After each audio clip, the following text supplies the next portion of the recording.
You are listening to the Star Coach Podcast with Meg Rentschler, episode 25.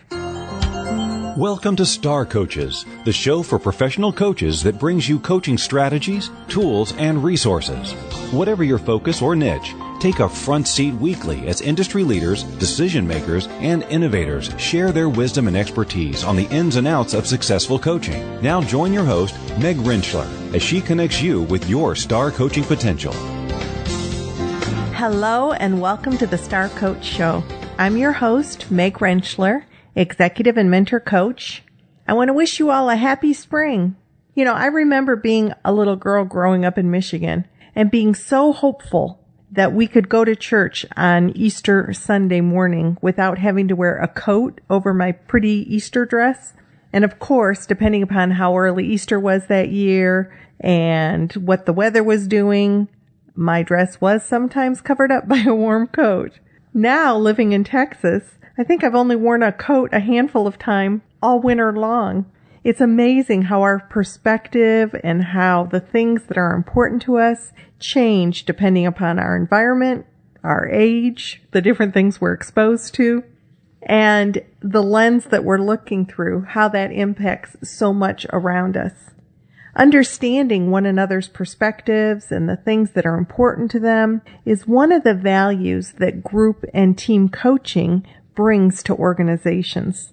In my work within organizations, I frequently see a tendency for different departments or areas to become siloed and so focused on their priorities, their piece of the pie, that they become distracted from the bigger picture and maybe even forget that we're each contributing parts to the whole because our parts can feel so important and so much pressure around them. So helping to work towards the whole and increase communication, collaboration, and improved functioning across the organization is one of the advantages to doing group or team coaching within organizations. Our guest today is Dr. Ann Deaton. Ann is a leadership and team coach and group facilitator. She specializes in coaching individuals, groups, and teams experiencing significant change and growth. So she facilitates awareness and team building sessions for corporate, government, and nonprofit clients. Ann's strengths are in creating the kinds of rich, open communication that expands perspectives and ideas. And then she's able to hold people accountable for taking those bold actions. Ann is a clinical psychologist who's been working as a coach for the past 15 years. She's on faculty at the University of Texas at Dallas in their executive coaching program. And Ann is co-author with Holly Williams of the book Being Coached, Group and Team Coaching from the Inside. It's that coaching book, Being Coached, that is a main focus of the interview today, and I think opens up many possibilities for group and team coaching. So let's go to our interview with Dr. Ann Deaton. I want to welcome Ann Deaton to the show today. Ann was one of my instructors through the UTD program, and I don't know if you remember, Ann, you were also my supervising coach. So you helped me walk through the final part of my program and helping me. I was working with somebody who was sort of a blend of coaching and therapy, and we were trying to get it to be really clear coaching. And I really appreciated your partnership through that. I'm always looking at new books and things about coaching, and I ran into a book. Well, I think I might even have searched your name to see what maybe has Ann put out there. Ann has written a book about titled Being Coached, Group and Team Coaching from the Inside that I just loved. As a matter of fact, I emailed Ann and said, I love your book. And so wanted Ann to come on and share with us about group and team coaching in organizations, and she was gracious enough to agree. So welcome, Ann. Yeah, thanks, Meg. And of course, I remember our work together, and you were a star. It was always a joy to work with you. And it was a joy to work with you as well, so thank you for that. Your background is as a psychologist, and yet you're solidly in the world of coaching. Can you tell us a little bit about what led you into coaching with your psychology background? Great question. Yeah, I worked as a clinical neuropsychologist for many years. And so, I mean, honestly, Meg, working with people at some of the worst times in their lives, after kids had an injury in an accident or after an adult had a stroke, and then just helping them create a new normal. And it happened that our hospital merged with another healthcare facility and they brought in coaches. And I just looked at coaching and I thought, this is fascinating because in my work as a psychologist, I was always trying to help people get back to kind of baseline. And as a coach, it became really clear, a merger is a merger. It's not easy. And yet it became really clear that there was an opportunity for it to be great, not just for people to cope, but for it to be a great merger, better than either organization by itself. And so was drawn to coaching and trained as a coach, just honestly, Meg, thinking I'd be a better leader in healthcare. And then fast forward a couple of years, moved into coaching full time. So I've been doing this for about 15 years now. LinkedIn always reminds us how long. So yes, yeah, LinkedIn is very good at reminding us of milestones, is it not? It is. And thinking about differences between the two, definitely kind of always working as a psychologist, get people back to baseline. And then one way I think about coaching is it's using that baseline really as a springboard for where do I want to go? And upward and onward. Yeah. Excellent. Yeah. And the kinds of coaching clients that you tend to work with, what draws you? What's your sweet spot? Not not industry specific, but all leaders and teams. But that said, I really define leader probably very broadly. I think each of us leads in some domain in our lives, but people come because they want to get better at being more effective leaders. And yeah, I think lots of work in healthcare, lots of work in high tech, but also, as you know, higher education. So yeah, lots of different industries. I would say if I were thinking about what draws me to a particular client or what I love about my clients, it's their sense of purpose in the work they do, the impact they have, and really just wanting to be better human beings as well as better leaders. So you wrote this book with Holly Williams about coaching in organizations, but primarily in group and team. I mean, that's coaching from the inside. And can you talk a little bit about the premise of the book? Because it's a really interesting perspective that you took in the book. Yeah, great question. I think, but when we wrote the book, which has just been a couple of years now, there were about 4 books at that point about group coaching, and I thought they were all good. And, so there was much more about group coaching coming out, and I thought these are great. They suggest some frameworks, some processes.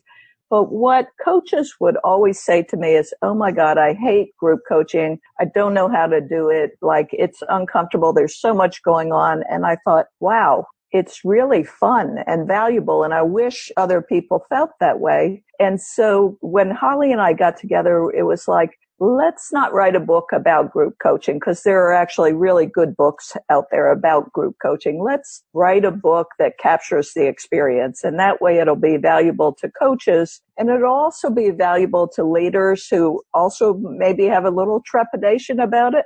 And to, OD and HR professionals that are trying to figure out how am I going to develop my people. So it really was from that vantage point of we don't want to write something that's already been written, but we do want to share our passion for the impact this can have and just make it accessible. So that was kind of where we were coming from. So in the book, you actually write from the participant's viewpoint as well. And you told me something interesting in our pre-interview about what it was like for you to get into the heads of each of the participants that you were writing. And I don't know if you remember that. I sure do. Yeah, it was funny because Holly and I kept having this conversation of when 2 authors write a book, you don't want it to sound like you're going back and forth.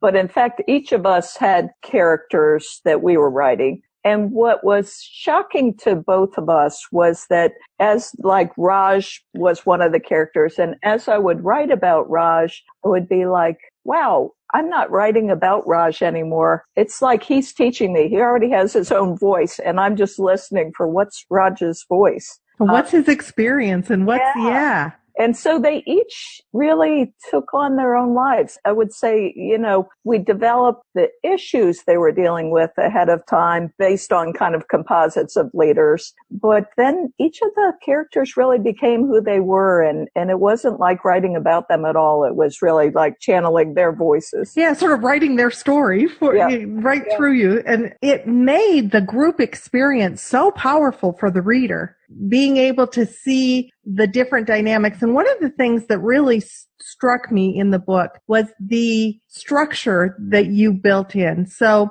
while definitely the participants brought their issues and their focus and the actions that they were committed to doing, the group leader had a particular structure that helped them succeed.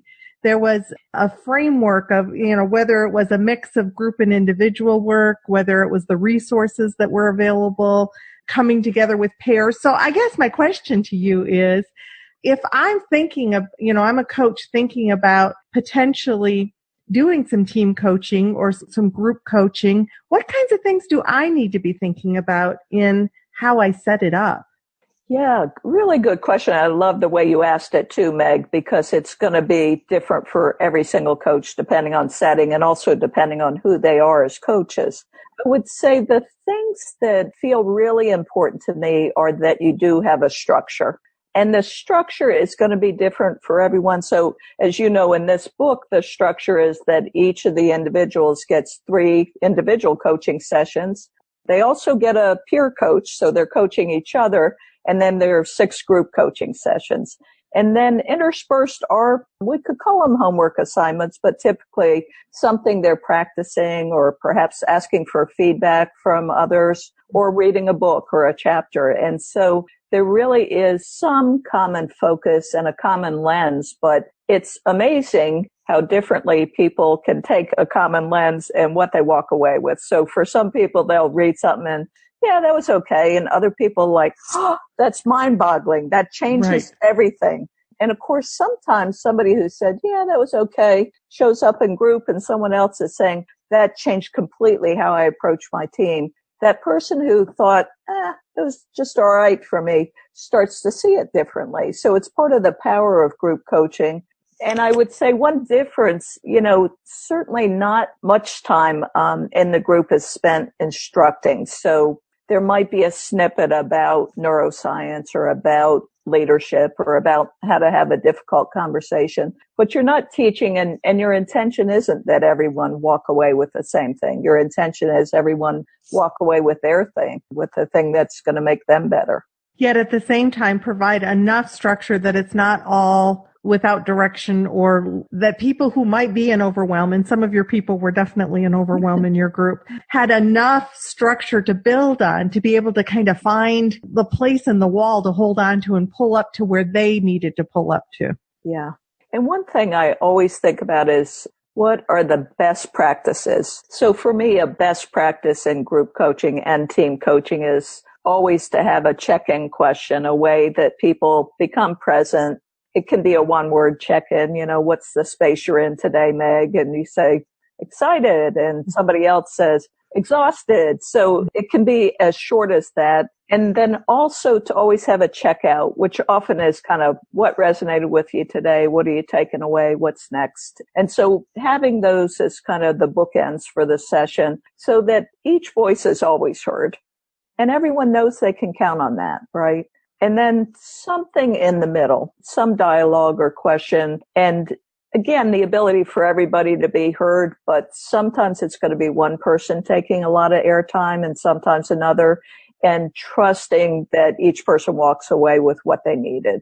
And if they aren't, that they actually have this safe place where they can say, excuse me, I had something to say here. And they're getting practice in being more assertive or more confident or maybe in self-managing better. So they're actually practicing in the group setting what they want to achieve as a leader.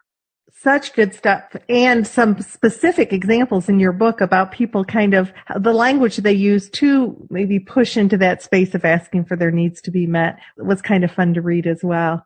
What value do you see group and team coaching bringing to an organization versus just the individual coaching? A couple of things. One is that when you think about when we coach individuals, often a very powerful experience for that individual. And then they leave and they're trying to work with the same people they've been working with, but now they're different. And so sometimes they get a lot of resistance to the ways in which they're changing, and maybe even feedback like, I like the way you used to be. And so one of the great advantages is people are getting feedback in group coaching about how does that land with me. So people have a safe place to really try out some new behaviors and get feedback immediately. I think the other thing is it's just a support for each other. So they see each other in meetings. They can give each other immediate feedback. They aren't trying to do anything alone. They're really in this environment. I would say it's always safe, but it's certainly also challenging because, you can't just go see your coach and then go back to work and do what you've always done. You've got 7 or 8 other people who are giving you feedback and noticing you. So knowing what you committed to and things like that. Exactly. Yes. Yeah. So super challenging, but also I think you asked about the value to organizations. I think it has, again, I do a lot of individual coaching and I think it's powerful. And sometimes really when you coach a team or a group, it's kind of that tipping point of that you have enough people acting differently, speaking differently, interacting differently, giving different kinds of feedback, that it changes the fabric of the organization. So it's not that you're coaching the majority of the organization. It's just that it's enough new voices, new ways of seeing things, that things change for a lot of people in the organization.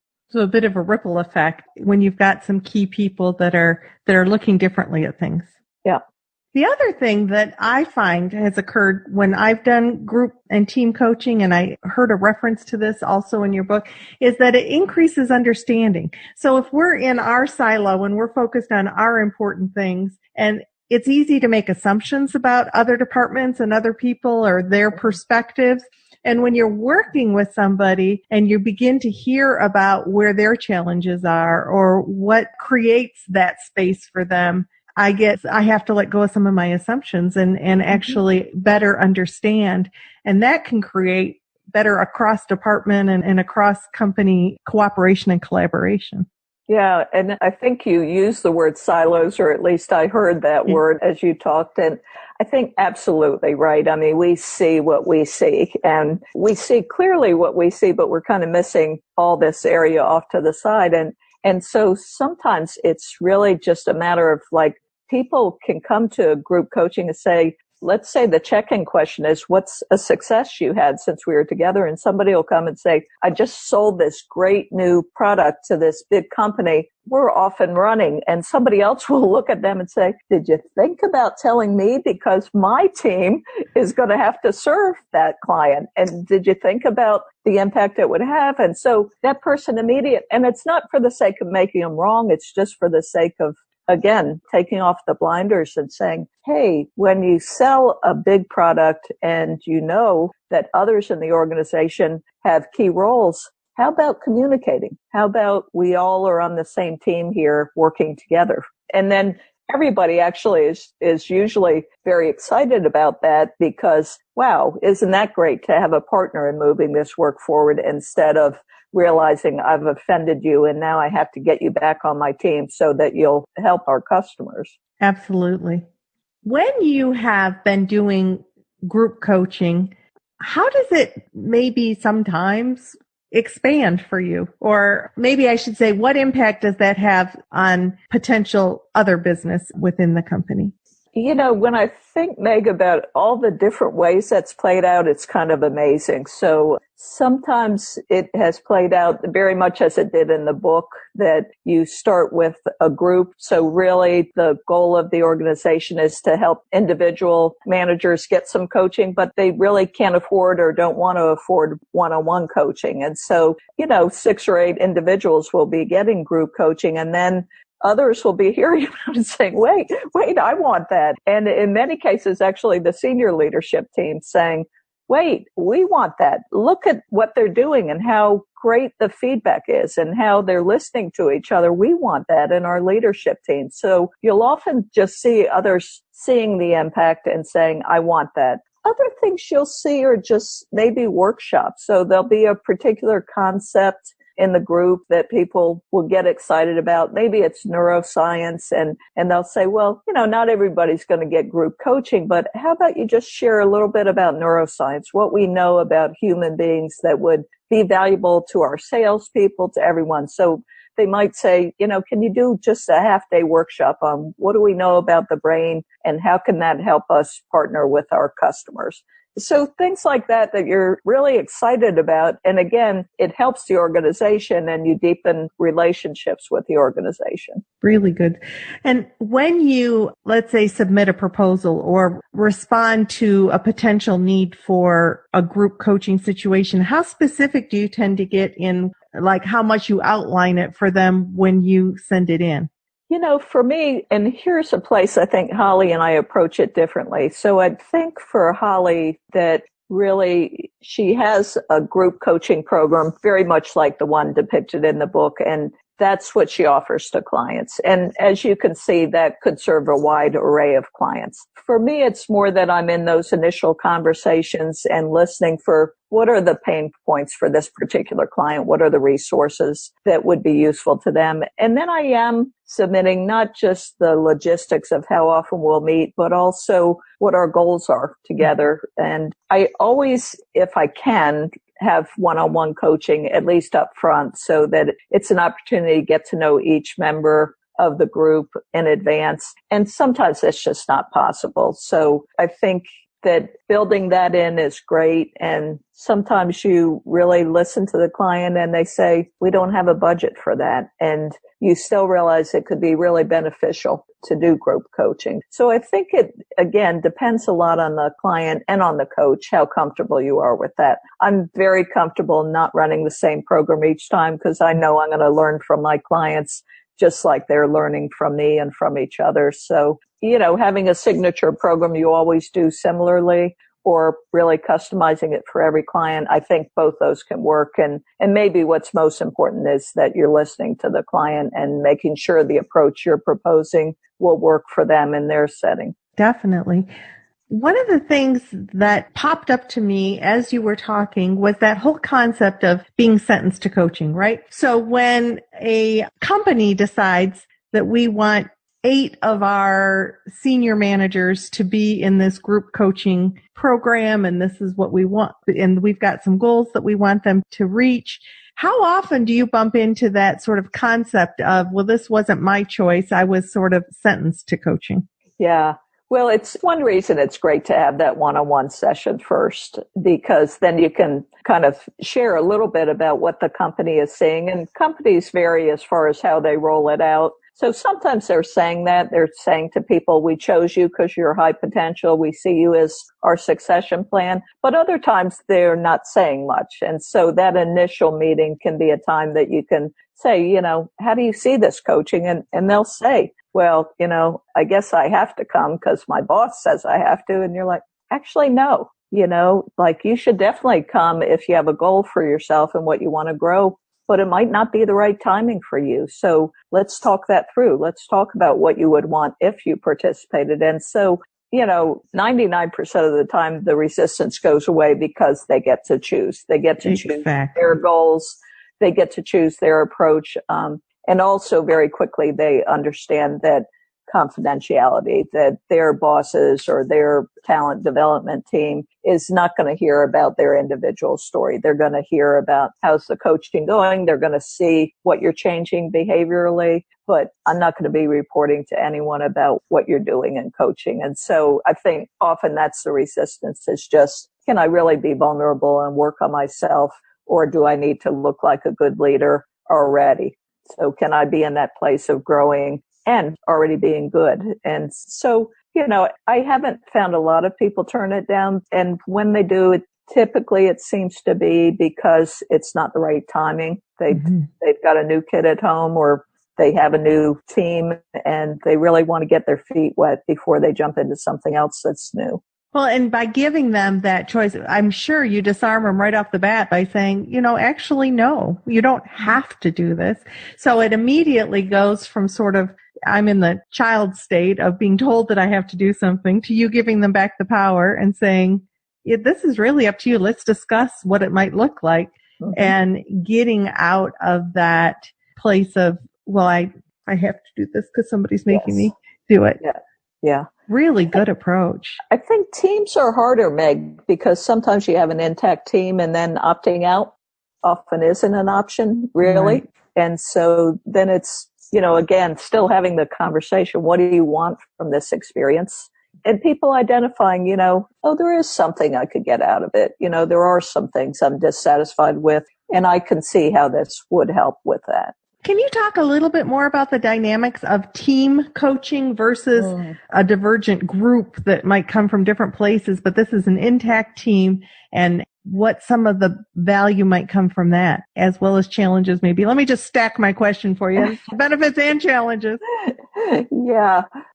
Benefits, I think one benefit is they get to immediately see how it plays out in their day-to-day together, right? So let's say they get better at giving each other feedback, just being honest in their feedback instead of, just actually staying silent and going off and doing their thing. So they might notice right away that they actually get better at that in the team. And so they are more efficient. And so I think benefits are very quickly apparent to them. I had a team recently that I've worked with them 6 times. This was our 6th time together. And they just looked at me. We talked about takeaways at the end of our 6th session. And they looked at me and they said, it is hard to believe it's only been 6 sessions because the level of trust we have and the ease that we communicate and how efficient it is. Like, I'm not editing to make sure that I don't reveal vulnerabilities. Now I'm just trusting and sharing, and it just cuts to the chase. It creates such ease for us. So that was wonderful to hear. So you hear those kind of stories. You also, because you're not probably letting people opt out truly, that you'll get skeptics who stay skeptics a little bit longer. So you'll definitely get people that are like, okay, I'm going to come because I'm part of this team, and I'm not going to act out in any obvious way because I'm professional, but I don't really want to be here. There's a lot of better things I could spend my time doing.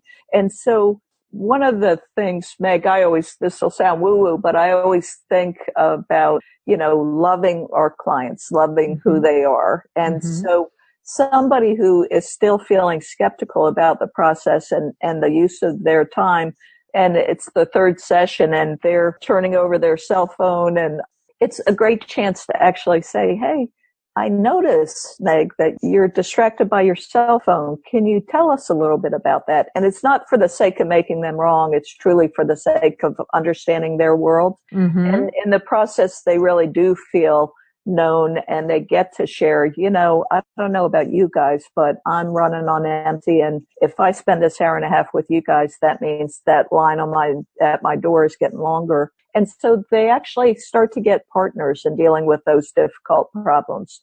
But again, we're making it safe by not making them wrong, not judging them, but also holding them accountable, because that behavior obviously is impacting others on the team as well as that person. So giving them a chance to notice the behavior, to get curious about it, and really to decide. And in some cases, that person's turning over the phone because it is an emergency, and the group will say, look, go for it. Like, that sounds like a true emergency. Instead of not being present here and not being present there, go for it. I'll catch you up later. So sometimes they realize, in being more transparent, more visible, wow, that's possible anytime. I don't actually have to keep that from the rest of the team. I so appreciate that you gave us a glimpse into the additional value we might bring, or just something else that coaches might offer to clients, to bring another texture, to bring another kind of value. Because in my opinion, communication is one of the things that's sort of greatly lacking.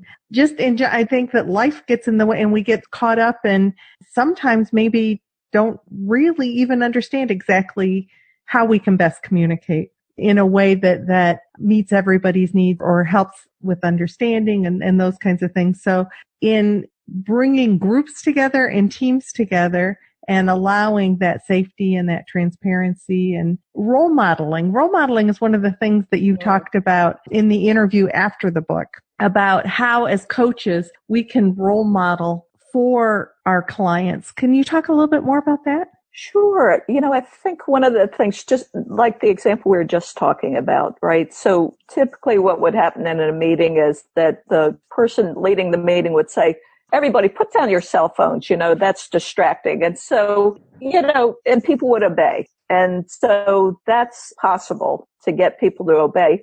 But then you think about what's the fallout of that as far as engagement and, does it really have any carryover? The carryover is not good. So even something like that where you could say, and honestly, the coach doesn't end up saying it most of the time. As you go on, it's usually somebody else saying, hey, do you mind turning off your cell phone so we can really have this hour and a half together? And they do it without judgment. So it might be the coach the first time, but then it's people role modeling for each other and really getting kudos for that as well, from the person that they said that to, saying, man, the way you did that, I wasn't even aware that I was distracted by my phone. And the way you did that, just let me be aware, and I got to set it aside, and that was awesome. That was really helpful. So it's role modeling, but it's also that immediate feedback of, wow, the way you did that helped me be better. And I'm sure that's going to help me be better in my next meeting as well. Such value that comes when we put people together, huh? And we'll allow them to kind of be out of their norm and use their baseline as a springboard. As you said earlier, just giving some of the tools and resources and opportunity to use that springboard. Yeah. Thank you so much, Ann, for joining us and sharing just such great stuff. And I cannot recommend your book enough. Being Coached, Group and Team Coaching from the Inside. Go pick up a copy. It is good stuff. So thanks so much for joining us. Yeah, thank you, Megan. Great questions. It was a lot of fun to talk with you and to talk about group and team coaching.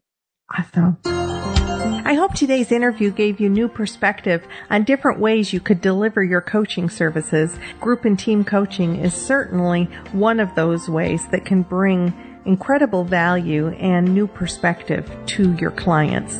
If you'd like more information about Dr. Ann Deaton or about her book, Being Coached, Group and Team Coaching from the Inside, or about our show, visit starcoachshow.com and go to the resource page.